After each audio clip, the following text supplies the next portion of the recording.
rocher, ma lumière et mon sauveur. Je ne crains rien. Il est mon rempart et mon ferme soutien.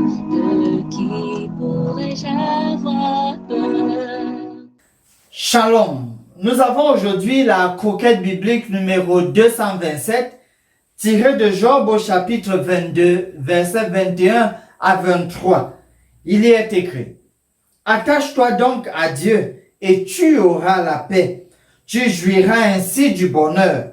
Reçois de sa bouche l'instruction et mets dans ton cœur ses paroles. Tu seras rétabli si tu reviens au Tout-Puissant, si tu éloignes l'iniquité de ta tente. Comme on le voit ici, Eliphaz, dans la suite de son discours, ouvre une brèche pour que, voilà, ce qu'il considère comme mauvais comportement de la part de Job soit mis de côté. C'est lui qui pense que c'est un mauvais comportement. Et essentiellement, dans tout le passage, on peut comprendre au verset 21 qu'il voudrait que Job apprenne de Dieu et ne s'oppose plus à lui.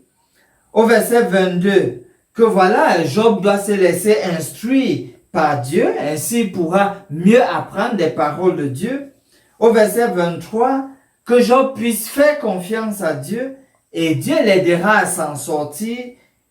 Bien sûr, la condition, c'est qu'il puisse cesser cette mauvaise conduite qu'il a.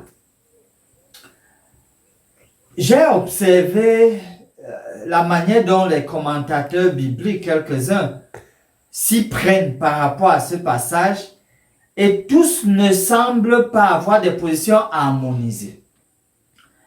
Il y en a qui pensent que vraiment Eliphaz voulait aider son ami, qu'il était vraiment sincère, qu'il croyait vraiment que Job faisait preuve d'une mauvaise conduite, raison pour laquelle il lui ouvre quand même un chemin pour se confesser et avoir le pardon de Dieu et puis espérer donc avoir le succès.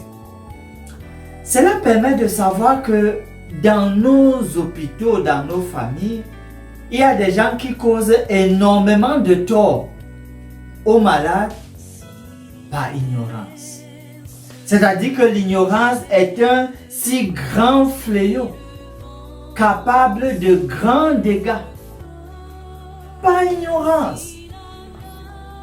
Inadvertance, par ignorance. Sans vraiment savoir que ce qu'ils sont en train de faire, ce qu'ils sont en train de dire, c'est en train d'avoir des conséquences catastrophiques. En termes de promesses, basées sur Job au chapitre 1, le verset 8, où il est écrit: L'Éternel dit à Satan: As-tu remarqué mon serviteur Job? Il n'y a personne comme lui sur la terre. C'est un homme intègre et droit, craignant Dieu et se détournant du mal. Voilà le témoignage que Dieu lui-même porte sur Job. Et donc je vous demande, s'il arrive que les gens disent des choses incorrectes et fausses sur vous, et lorsque vous vous examinez à la lumière de la parole de Dieu, vous voyez que voici ce que Dieu pense de vous, voici comment Dieu vous voit. Qu'allez-vous préférer? Qu'allez-vous mettre dans votre tête avec tellement d'insistance? Ça ne doit pas être ce que les autres pensent, puisque cela s'oppose clairement à ce que Dieu dit et à ce que Dieu pense. Préférez toujours ce que Dieu pense de vous, au lieu d'accorder du crédit à ce que les gens peuvent penser et dire de vous, alors que c'est faux. Soyez donc encouragés et finissons par ce mot de prière. Je dis à l'Éternel, mon rocher et ma forteresse, mon Dieu en qui je me confie. Nous te remercions, Dieu notre Père, de ce que tu es. Ce que tu es pour ceux qui s'attendent à toi. Seigneur, ta parole déclare que tu n'es point un homme pour mentir. C'est ainsi que nous réclamons ta promesse d'être auprès de ceux qui ont le cœur brisé. Oui, Seigneur, sois à leur côté et donne-leur de ressentir ta présence. C'est là notre humble prière au nom de Jésus, notre Rédempteur. Amen.